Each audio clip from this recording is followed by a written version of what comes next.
That's wild. Charged it overnight. I thought I was good.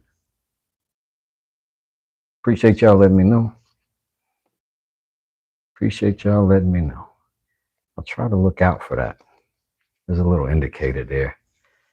Um, I'll try to look out for it better next time.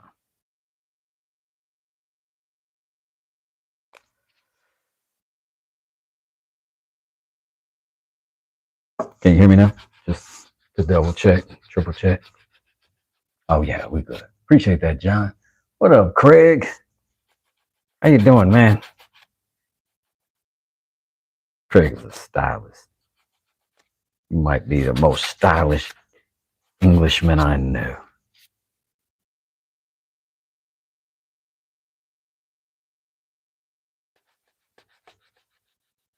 As the name indicates.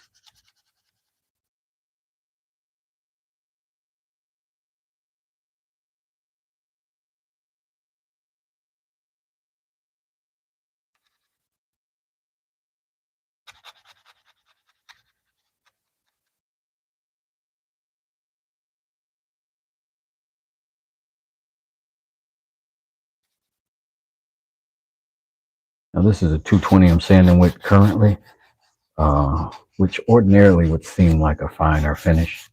On epoxy, it's might as well be 90 grit. Pretty rough looking on epoxy. But we gotta knock it down with what we gotta knock it down with. I think I need to go up in grit. In fact. Let me get to a 120. Problem is, this finish is already on here. Like, I've already sanded and put some finish on that wood, and man, that wood looks good. I don't busted a rhyme just now, and I don't want it to. I don't want to scratch it back up. But if I do, I'll refinish it again. But I'm trying to avoid it. I think that's just human nature. Try not to screw up what you already made pretty.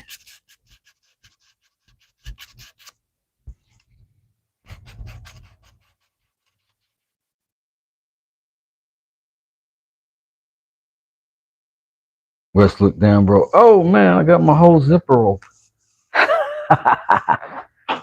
Sorry. Sorry about that, guys. The old lion sometimes tries to get out the cage.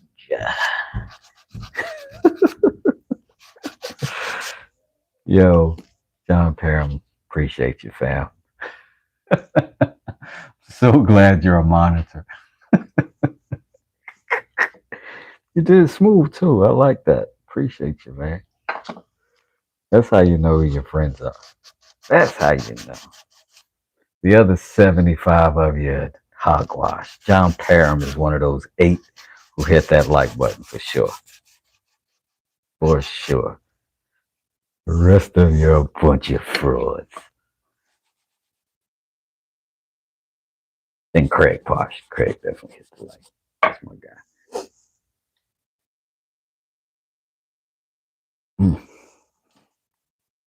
I wish there was some boxing on right now instead of the Super Bowl. But I haven't even seen. I didn't know who's playing. I don't know nothing. Hey, this is all right here. You got to be careful we don't get it too hot, because if it gets hot, it'll start getting clumpy again.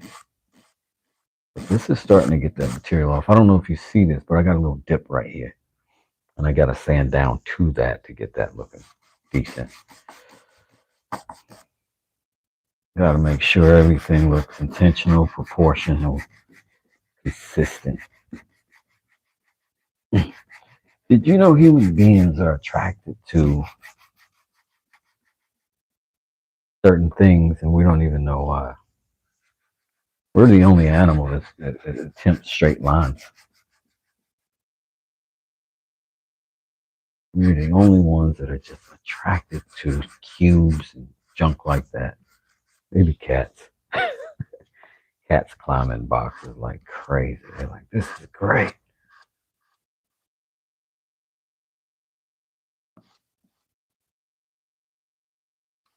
So the goal is to make every turn, every angle an organic, soft, gentle one. Show that it feels comfortable to the hand. Things that are comfortable in your hand give you a lot more confidence because they give you a lot more control. There is a psychological element to that. When you have that confidence, you make better art, take more chances because you understand that mistakes will happen when you do that. And you could reframe that and call mistakes not mistakes, but opportunities. And usually, you make a mistake or have an opportunity so that people might run from it. You figure out how to capitalize on it, and you've made something unique.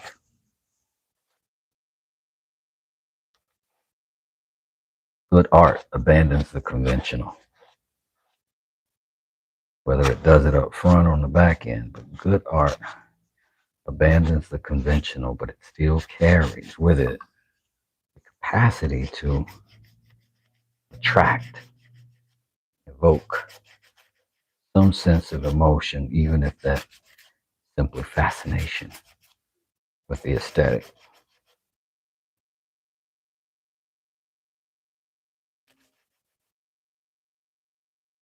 Sometimes the fascination is in the curiosity of the thing.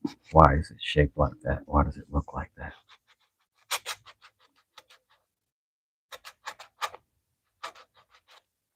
And with tools, there's another layer is that you get to hold it and you get to say, ah, that's why it's over there and not over there.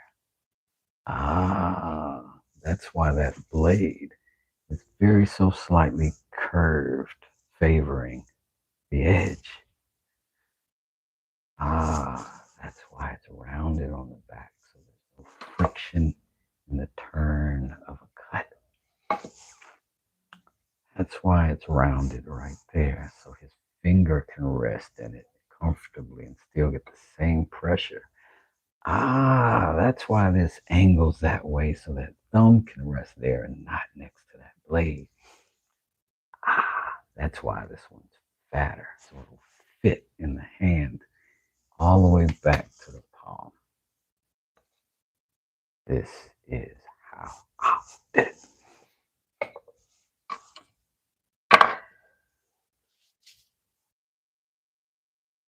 This is what we end up with so far. Sort of happy with it. Let's go ahead and bring our sanding, and we still got to get a little bit out of there. Can't leave that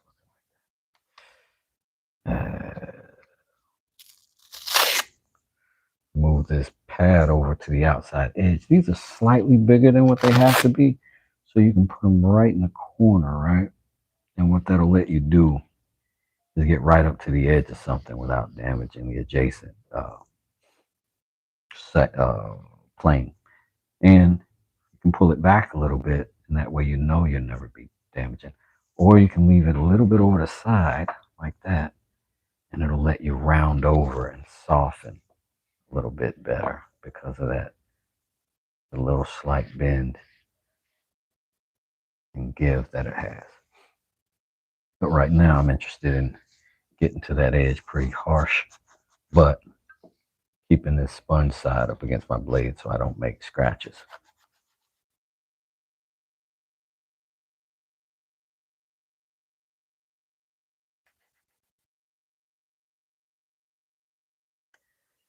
Now, I've given myself a certain amount of limitation in this thing because of how I've chosen to shape this handle, more towards the ergonomics than anything else.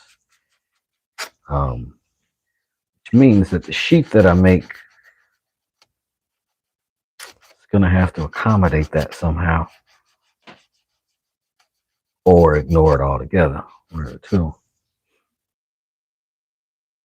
Don't know which yet. So imagine I could do a leather one or maybe a wooden one, a little box lid that slides over. Don't know.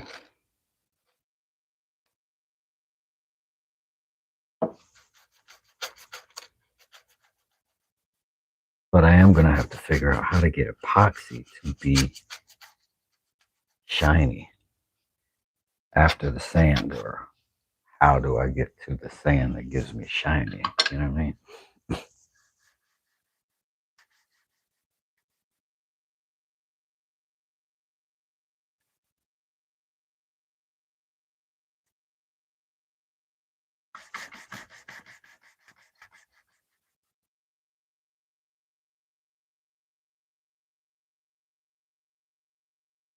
This is very tempting to put this on a machine to just get this out real fast. But I can't do that. Can't do that. If I do that, what I'm also going to end up doing is burning out more material that I'm going to have to clean up.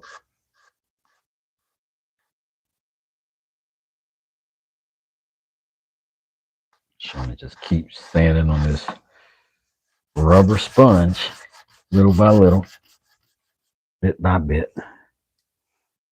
Get it off of there.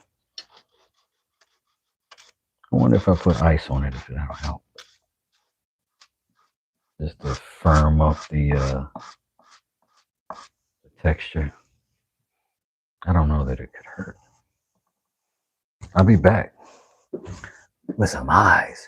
You stay there, hit the like button while I'm be right back. Hit the like button while I'm gone.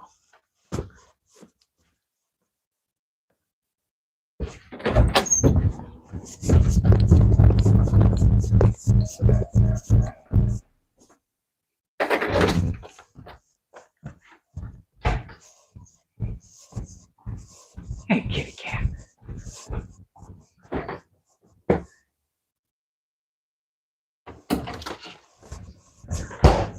Meow.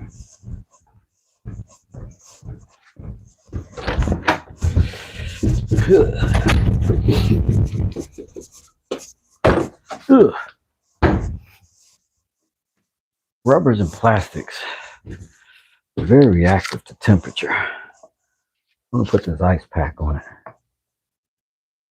Just for a second. See if I can get it cold. And then see if I can sand that material off when it's harder, because it will be harder because it'll be cold. Because it gets noticeably softer when it gets slightly warmer, which I think in the long run is going to be good.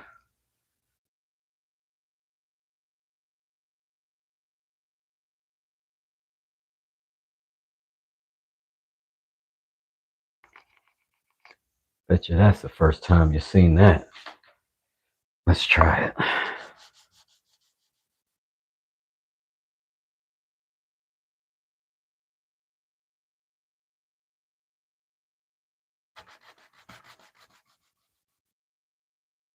Ooh, almost bumped into that blade.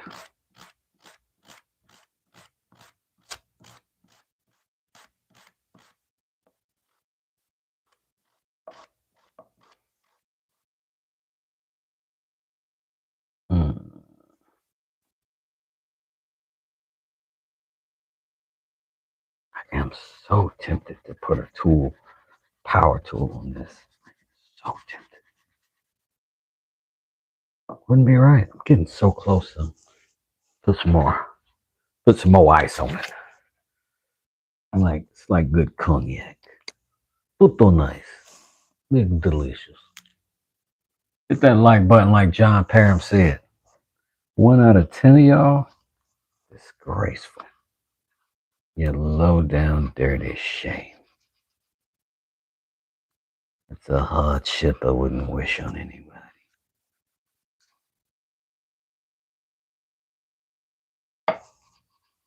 So this is only the second hook knife in this type of hook knife that I'm referencing. Spoon knife that I've ever owned. And I wonder, I don't think moving ice around helps.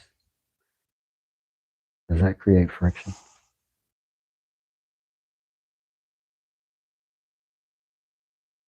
Maybe very little friction. Maybe that's why.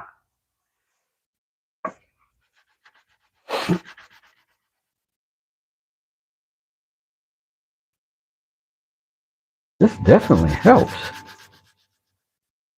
Because I get a lot more off in that little quick pass. And then you can feel it when it gets back warm because it jolts a little bit like that, like it just did. But I'm still right here is where I'm at. My finger's still calm. So I'm there, I'm getting there. I think I'd be wasting energy and time sanding anyway.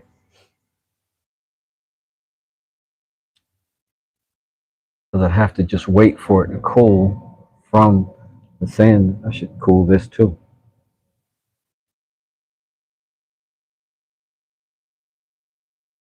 Because it's not the heat that has anything to do with the sanding, it's agitating the material.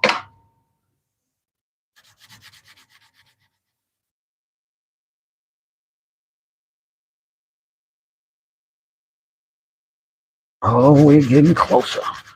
Closer, closer. Because at this point, I can feel it kind of move a little bit as I get excited, right? But what I don't want to do is move it, overheat it, risking disbonding or anything of the sort. You know what I mean?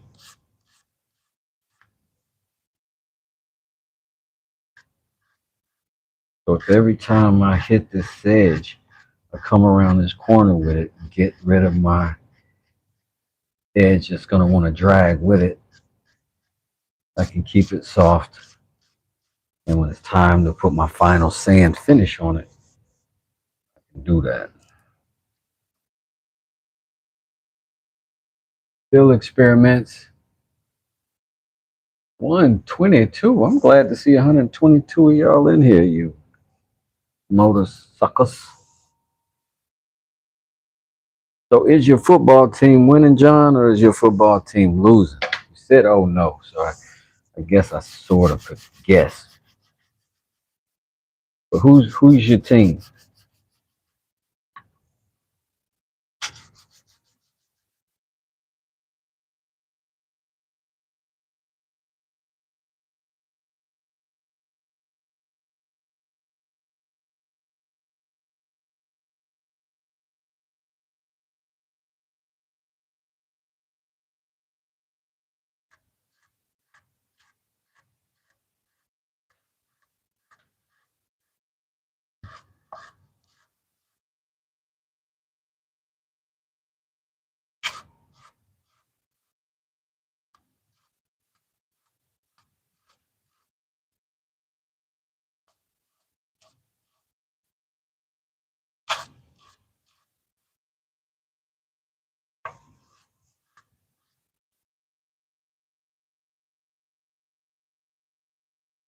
Hmm. Put some more ice on it.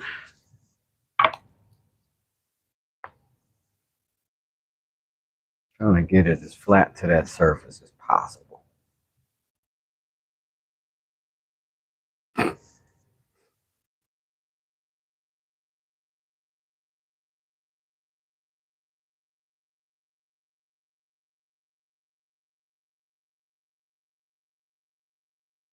Feel free to subscribe if y'all would like to get in on the chat. If you want to ask any questions, that's fair.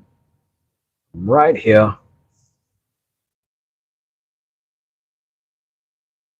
Even if your team is losing the football game, I'm here. I'm here for you. Do, do, do, do, do.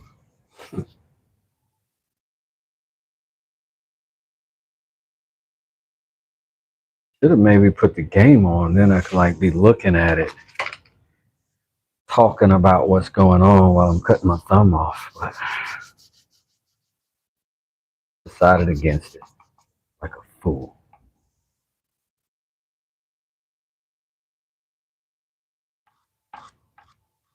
Again, just softening that edge with it every time I go around.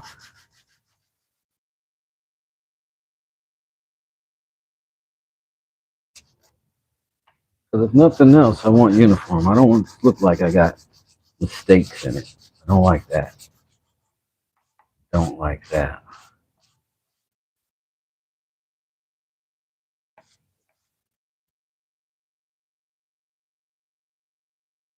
When I was a photographer, better photographer once told me everything in frame should either be put there by you or look like it was placed there by you. You don't want anything in the frame that isn't right. This is before Photoshop.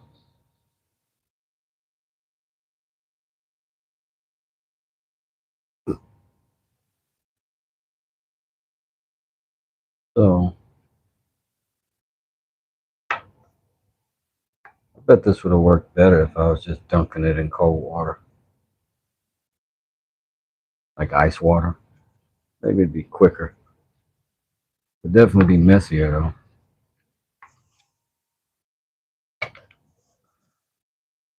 Back on it, dog on it. Back at it, Craftmatic.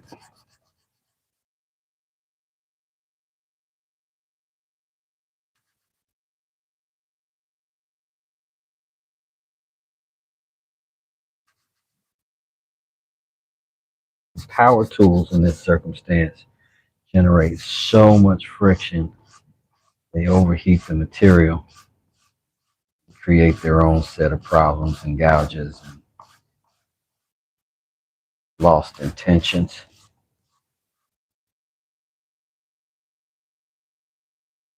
So the reason for the redundancy is a chemical one. Science. I've no choice. Very science reliant. Carpentry, woodworking, wood craftsmanship.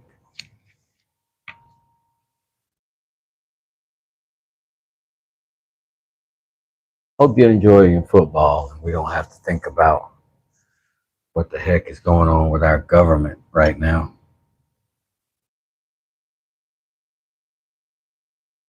and our weird leadership. Secret public emails.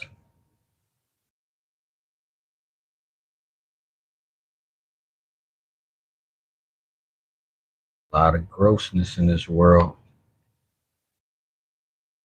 We always guessed who was at the top of the grossness pyramid.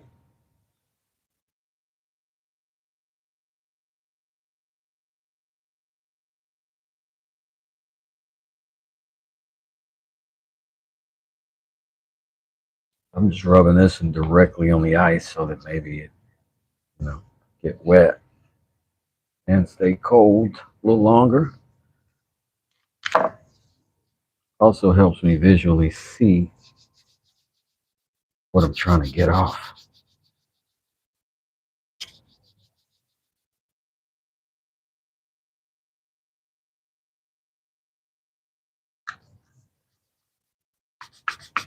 Look at that. Material comes off much better that way.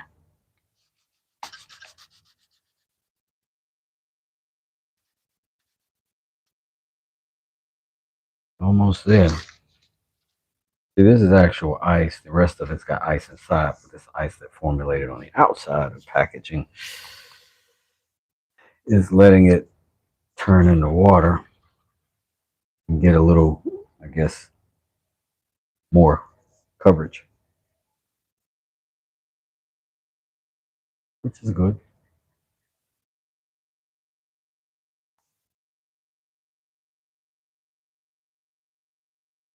But we do know it's stiffening up this epoxy enough for us to sand on it without it turning into bubble gum on us. And that's just going to be part of our process because it looks like we're almost there. I almost got that little gouge out.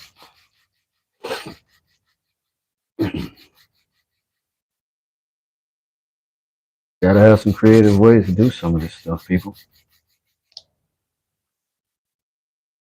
He said snidely,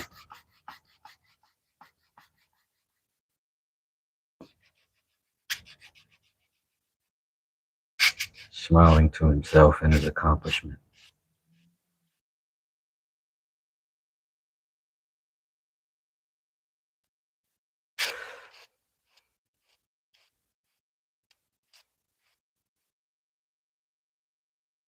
You guys want to hear a bedtime story?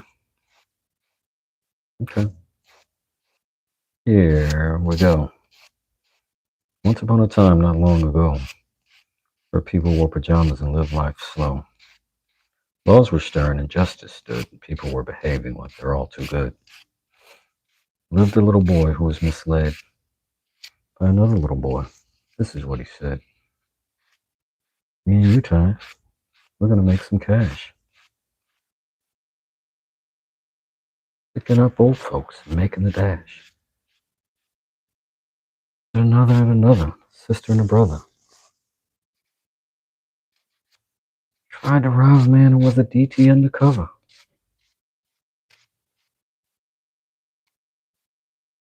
Cop grabbed the kid, he started acting erratic, and he said, "Keep still, son, no need for static." Thumped him in the tummy, then he gave him a slap. Little did he know the little boy was strapped. Kid put out the hammer, said, "Why did you hit me?" And it was all pointed straight towards the cop's kidneys. Cop got scared. The kid, he starts to figure, I'll do years if I pull this. So he cold dashed. He ran around the block. Cop radios into another lady cop. Ran down the street where he saw the sister. Shot back, they missed her. Looked around good and from expectations, they decided he'd head from the subway stations. They were coming and he made a left. Ran top speed till he was out of breath and knocked an old man down. Swore he killed him. And he made this move to an abandoned building. Ran up the stairs up to the top floor. He opened up the door. There, guess who he saw? Dave, the dope fiend shooting dope. Didn't know the meaning of water nor soap, he said. I need ammo. Hurry up, run. The lowlife pulled out a spanking.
Hey Rob, my man, how you doing, man? How you doing?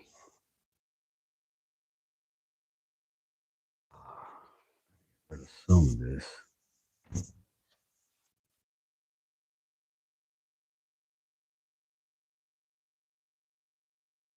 Doing a little chemistry.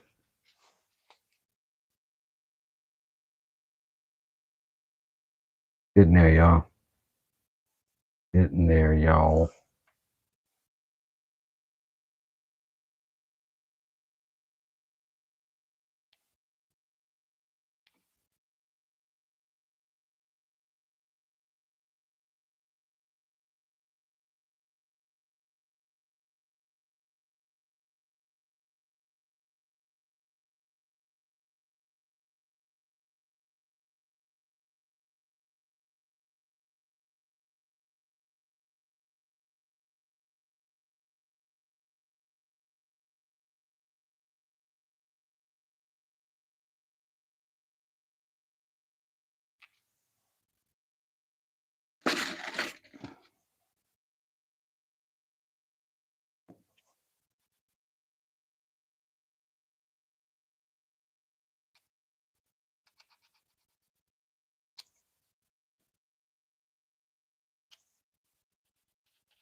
How are you today, Rob? Sorry I didn't ask you that. How you doing today, buddy?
Lana, what's up? Okay. Okay. Okay, then. Thank you.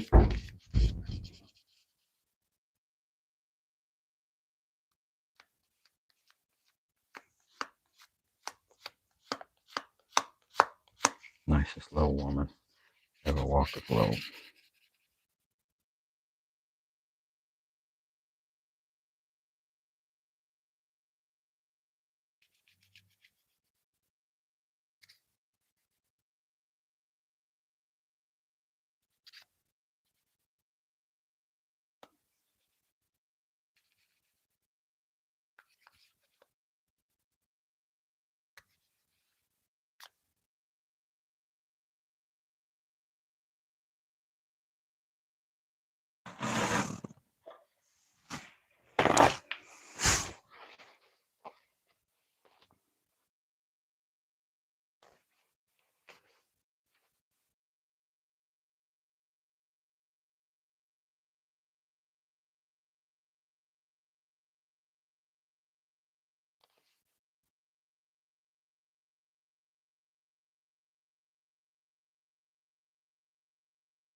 Hey, Ross. Hey, Scoob.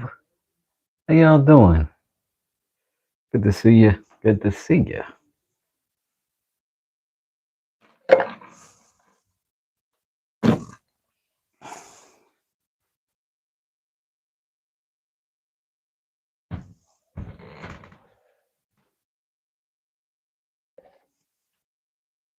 You showed up at the magic hour, the magic moment. This magic moment when we apply the stain, the beautiful finish, make everything insane. It all looks different now. All right, I'll stop singing and ruining it.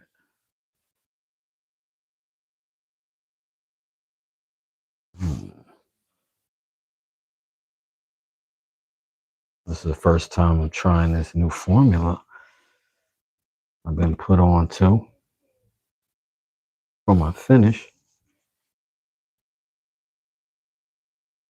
And I likely will come back, pop some epoxy in this little crack right here. The wood, I think that'll be a cute little addition.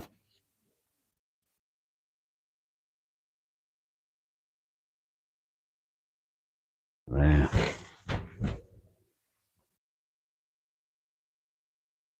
I am heavily enjoying this finish. I'm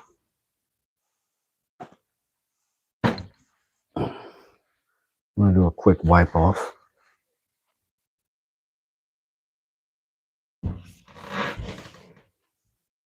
So we aren't overwhelmed by the glossiness and we can still see the wood.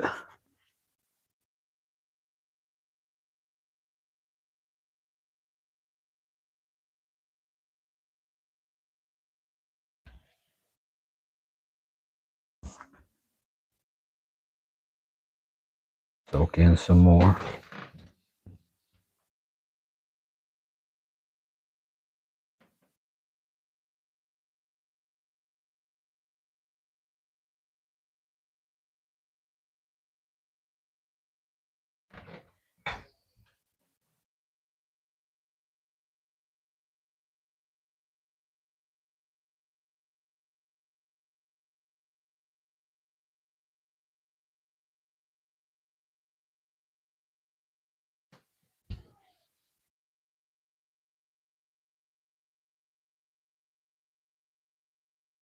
It's going to be hard to make a wooden sheath out of anything other than this wood that's going to hold up visually.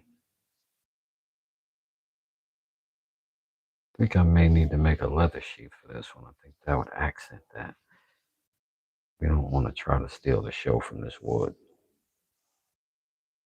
It is clearly the star.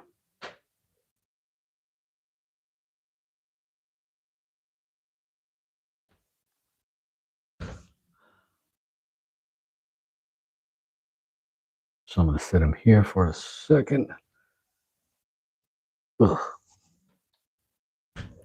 All that soaking in, I'm going to hit baby brother over here.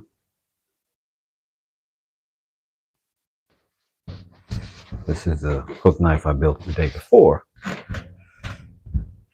which is also experimental, both ergonomically and visually. This one is oak. Not quite as exotic down here as Madrone is, but still a lot of really good wood grain, a lot of good texture. Able to put some dye in it and blend it out. Similar technique on the epoxy handle for the top, just to soften it up, make it a little better to work with. I am going to grind off this tip, and I already rounded over that edge so we don't have a taper, a hard line anywhere on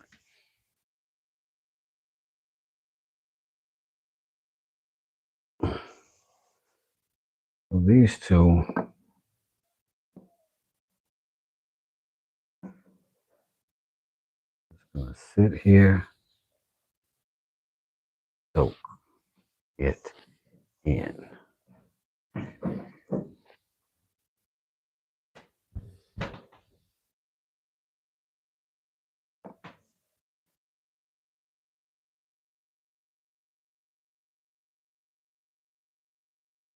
Does seem to be drying a little faster.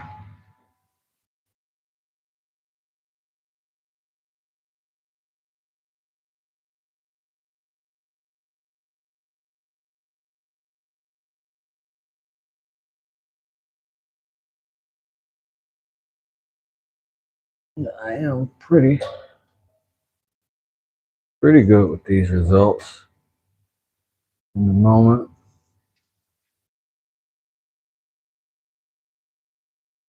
Not your standard hook blades. The new finish is just a mix of mineral spirits and linseed oil, odorless. So it's working out pretty good. Got that wood looking real spiffy there, Wes. Thanks, Frank Sinatra. I appreciate that. I love your music. So look at those handles, says New Roots. I'm saying this one is it's a whole different vibe. That's kind of a nice little funky blend of color, and that wood grain in this white oak is just magic to me. That's why I used it. It's just magic to me. And that purple up top in the dye and letting it fade down, I think was a good decision coming down from this epoxy with the teal sawdust in it. Like that's sawdust that we're getting the coloration from. And this one, it's dye. It's red dye in the epoxy.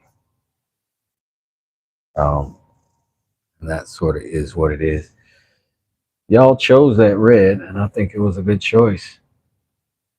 The madrone itself came from Eco Woodcrafts, aka Mr. McCall, K. McCall.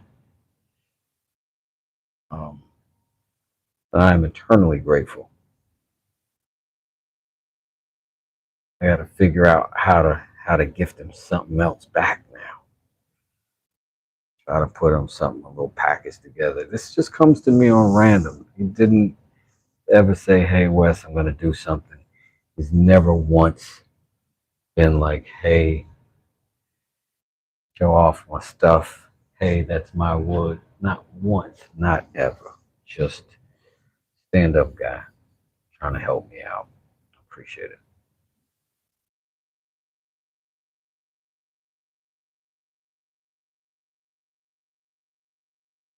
He did say this finish would take longer to settle in, but at the end, it should be something special. And this is already just, ooh, ooh.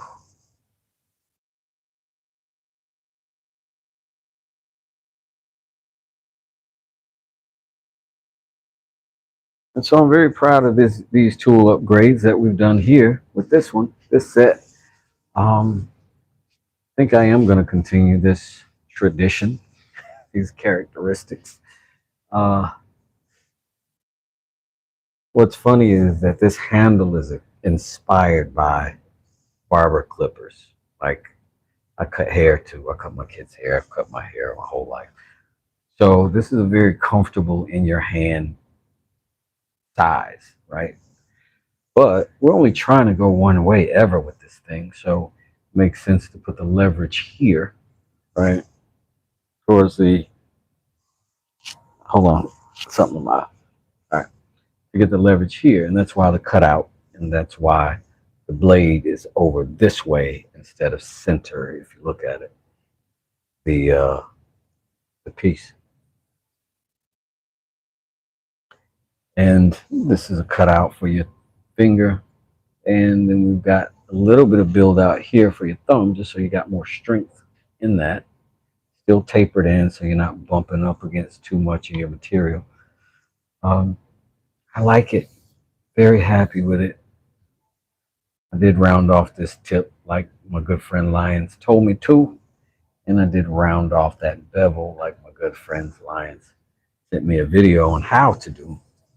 And I did share that with you all, the video I did. So hope you enjoyed it. And you go back and look at me do the same thing on one of the lives, rounding out the edge on this one.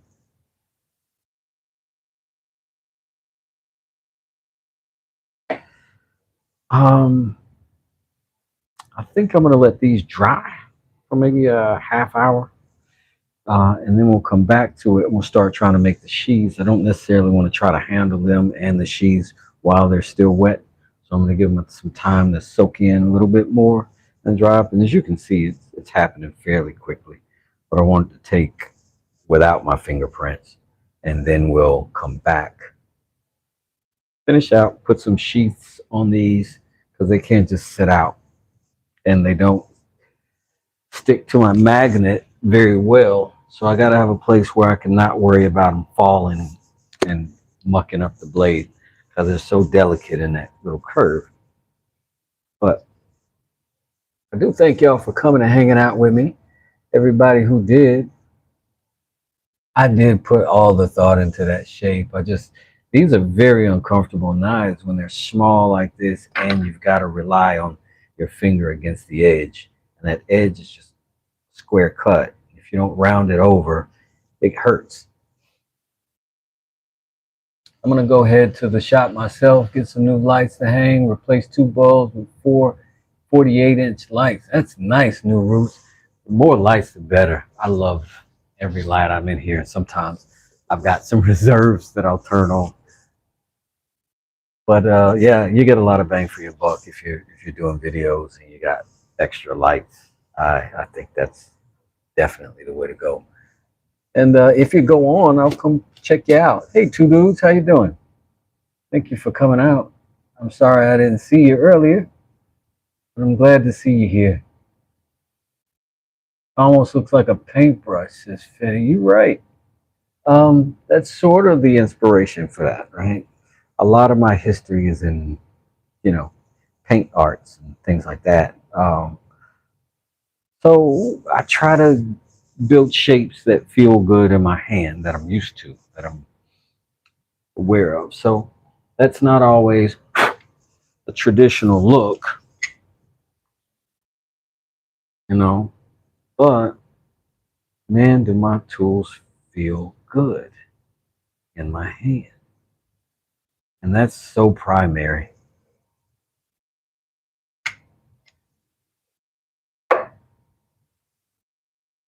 That's so primary. That's half the battle there. All that's left is an edge to keep sharp after that, you know? So we're gonna get up out of here. I'm glad you got to see it finished too. Hey Nick, I'm sorry you just getting here, but I am about to get up out. So we'll see y'all later, man. If I see you in your shops, then I'll come through and holler at you. Thanks for hanging out with me though. Wes does it. We gone. Peace.